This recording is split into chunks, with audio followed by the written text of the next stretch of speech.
Now in 2024, as normal as it can possibly be. Yeah. The restrictions aren't there. We're back to the live events and the full crowds. And there were times, and you remember, Greg, the UFC Island, wherever that was, where they had the closed-door events. Yeah, and they also did them in Vegas at the Apex, because I cornered a few UFC fighters flying out to Vegas. There's nobody out there.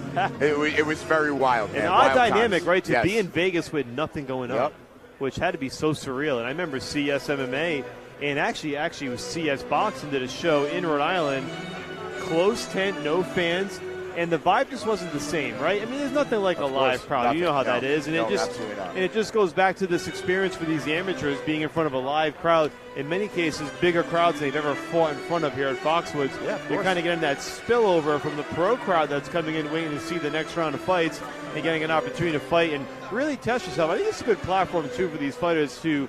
I think if you're a coach, you want to see how somebody reacts to a raucous crowd in a loud arena, right? Because it can make a big difference. If you've never fought or competed in front of a crowd before and you walk out, it gets a little loud, It gets a little hostile, a little rowdy.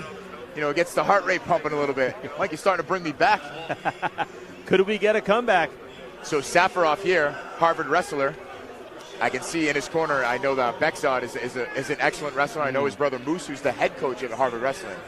I'm just going to go out on a limb and say this kid's going to be a pretty solid wrestler. That's what I love about it. I love when you see and you recognize the people in the corner, and you can kind of get a feel for what they're going to bring to the table. And a lot of times it plays out. And a lot of times it can be almost as a decoy in a sense. They're expecting you to do one thing, you come out and do the opposite, right? Ladies and gentlemen, this bout, three-minute rounds in the amateur bantamweight division. Introducing first, fighting out of the blue corner, making his amateur debut out of Holyoke, Massachusetts. Standing 5'7", weighing 135 pounds, Chris Vega.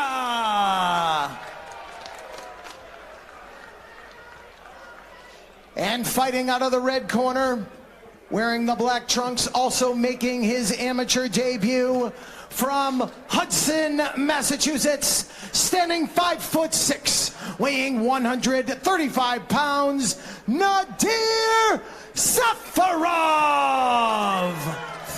Three-minute rounds. Your referee, Big Dan Murgliata. Love how Big Dan Murgliata has worked that into his introduction, by the way. Big Dan. Big Dan slimmed down a little bit. Yes, I'm going to start calling him Ketosis Dan. I mean, I want to run into a right hand from Big Dan, but I'm just saying. He's thrown me around quite a few times, I'm not going to lie. Here we go. Chris Vega and Nodirjon Safarov, both in the black trunks. Though Silva, or Vega rather, has the white lettering. Switching stances a little bit, lefty to righty. Coming out a little kick heavy. This is the fifth of our 6 amateur bouts, and then we get into the grappling card. 2 1 round, 5-minute grappling bouts, including John Doomsday Howard and fellow CES veteran Leon Davis. So that'll be exciting to watch. Then we kick right into the pro card and get to the main action. So it's going to be a lot. We're glad you're joining us tonight on Trillo TV. We hope you stay with us the entire night. What else would you possibly be doing with your Friday? Safarov seems pretty comfortable on his feet here. Oh, beautiful sprawl. That sprawl almost turned into a guillotine there. But for a dart. Yeah. This might be a wrap right there. The Darce was your weapon of choice against Kevin Rose Sears. I was going to ask you that as a trivia question, but I figured you remembered, so it wouldn't be too difficult. Yeah, it was there. Yeah, this is a tight choke here. It looks like Vega is in some trouble. And pick him up and slam him. Guillotine. He's got his arm completely trapped. Big Dan's so big. Can lift both guys up if he wants to. Yeah. Safarov needs to try to grab his bicep here to lock that up. You can see Vegas trying to get hand control here and break that grip. 90 seconds to go in this first round, scheduled for 3 in the amateur bantamweight division. Safarov's probably going to let go of this, and he's going to try to scramble it back to his feet or try to scramble to get on top.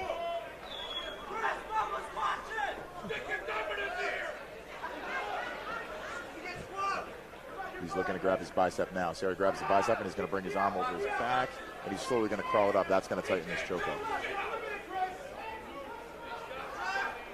The worst part for Vega is there's still so much time. And it's early in the fight. You're not too sweaty. You're still dry. You're not going to be able to slide out of things.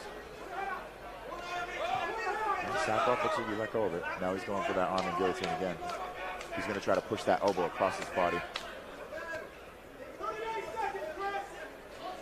Vega's doing a good job surviving here. He's hung in so far for at least a minute, maybe a little bit more, and now he's got another 40 seconds. Keeping himself active, trying to push it off, and there he goes. Yeah. So here we go, final 30 seconds. A little stand-up action here to close out this round. Vega going to keep throwing those body kicks, switching right to the lefty. A couple heavy breaths from him, though. That choke probably was kind of tight. Oh, for sure. And it takes a lot out of you. People don't realize you think you're just kind of laying there. You got a guy hanging on your neck. Yeah, it's not fun. Nothing pleasant about it. Final 10 seconds here of round one. A good round by both guys. Showed a lot. Interesting action to start this one out. And again, we've got one more to go. Brian Torres and Jordan Lopes Tavares in the middleweight 3-round amateur bout to close things out. And then we go to our grappling card. So once again, CES 77 live from Foxwoods Resort Casino. Michael Parenti joined by Greg Ribbs-Rubello, and you're getting a little bit of bonus coverage. You probably thought you were only getting 7 fights tonight. Well, you've got 9.5. And a couple grappling matches. And the grappling matches. So a full night for the MMA enthusiasts if you're joining us on Triller TV, and we're glad you're with us. And later on tonight, we, of course, will see our former broadcast partner, Charles Boston Strong Rosa, in one of 2 main events for the vacant lightweight world championship. And I have to go far back to remember all the lightweight champions in CES history, but it's a pretty good list, right? Mike Campbell. Yeah. Mike Campbell, I believe Louis Felix, yep. Julian Lane. Nate Andrews. So that's some pretty good lineage Matt right there. Matt Bissett stepped up and won it in his last fight. That's correct. We had a couple of multiple division champions in CES history. I know Matt Bissett was one, and I'm having a hard time drawing a blank on the other. Well, it wasn't me because I was 155 and I was 3 months. Safarov's corner seems like they want him to strike and not use the grappling and the wrestling. You know, so I'm curious to see how he's going to play the second round. Round 2 underway. Again, scheduled for 3. Big wild swings there by Vega. Yeah, Vega's getting after it. And he's shooting on the wrestler. I like it. Love the knees to the midsection. Don't see it enough. Beautiful. He's going to set up a throw by Safarov. Nasty stuff. Oh, and there's that wrestling you talked about, Greg. Yeah, gets the deep underhook. Shoots that leg in between. Yeah. Not right back to the feet for Vega, though. Vega trying to drive that knee to the midsection of Safarov. Just create a little distance.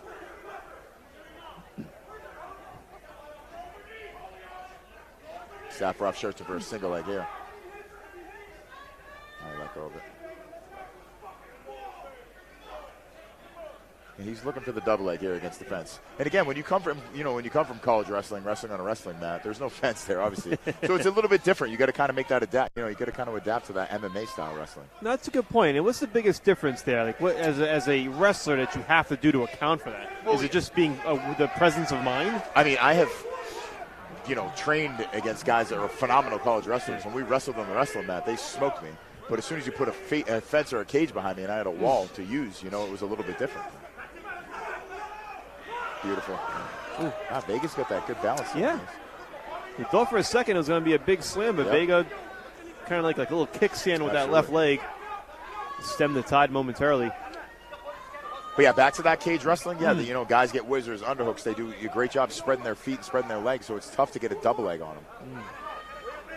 In the game, again, it's evolved so much. The Sambo Dagestani wrestlers have come in, and they've kind of brought in a whole new thing to the whole cage and wall work. So Vega's trying to search for a triangle here. Or he's going high guard.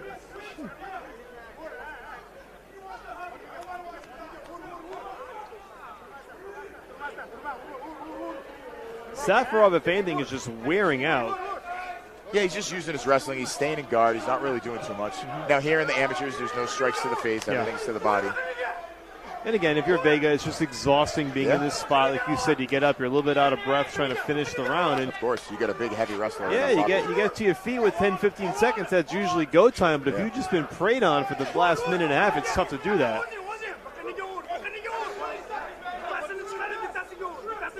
A lot of differences, as you mentioned, between the amateur pro game. Yeah, the strikes to the head, the elbows, the knees to the head. It brings a lot more to the table. And then, of course, we get to the grappling later on as we finish up round 2 here. That's just one 5-minute round. Whole different rule set, whole different skill set in some ways, and it favors some fighters before others. And about that grappling too, Greg, as we go between rounds here, it's become a real, I think, useful tool for some of the pros to stay busy between fights. Absolutely. And you've seen how big that it's gotten with the ADCC. Now it's on pay-per-view. It's on, you got to order all these shows, and they do it a lot in Abu Dhabi and in Las Vegas. The high roller show. It's great because, wrestlers that wrestle in college and they don't want to fight MMA. It just gives them something else to go to. And now the money's starting to come in. Like, these guys are starting to make really good money too, doing it. It's a much different world, a lot more different outlets for revenue, as you mentioned, getting paid now for the grappling. And it really wasn't something big during your time when you were fighting. You never really saw guys in grappling bouts, and even some of the big promotions around here never actually put grappling bouts on display on their cards. And it's a different game now, not just with the pro-ams, but having the grappling as well. And I also really do enjoy seeing like the high-level college wrestlers come in, and they have to go against the high-level jiu-jitsu guys, and it's kind of like striker versus grappler. And, of course, as we mentioned, Jorgen de Castro, who was supposed to headline CES 76 right here in February, ended up in a grappling match when his opponent wasn't. He's done a couple grappling matches. Yes, he has. He did it back in last July as well at the Park Theater. That's correct. He was at the Park Theater, had a grappling match there, so he's had 2 grappling matches for CES and finally gets back into the cage tonight. But that's further down the road. Right now we're still in bout number 5 here on this amateur card. Well, Vega's coming out. He drops him in the shot. Where you see him go right back to that wrestling, grabbing onto the single leg. You're going to see him turn and sit out and try to double leg here. Oh, God. Yep.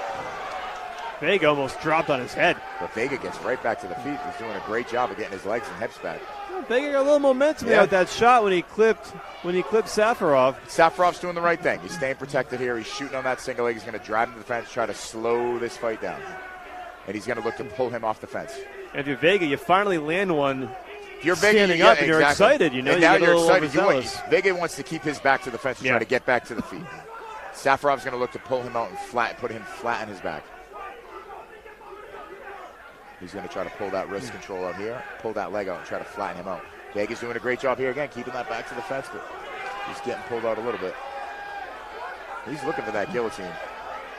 Interesting turn of events here. It could be Vega going for the submission, not Safarov. And he is wincing, but it looks like he's on the Dan Miragliotta checking the fingers. And Safarov pops that right hand out. A tight headlock at this point. Safarov's going to put that left shoulder pressure and look to try to pop his head out. He's going to break that grip. Miragliotta's going to give him the Hulk Hogan arm raise. In the bear hug. Doesn't drop the third time. He's still in it. $1:22 to go in round 3. At the very least, he's got him in an uncomfortable spot. And the thing is here is Safarov's really not doing much. He's on top, and it's Vega that's going for the submission. So it's the judges could see him kind of winning this round. Oh, sure. Like Dan's kind of giving him a warning for grabbing the glove.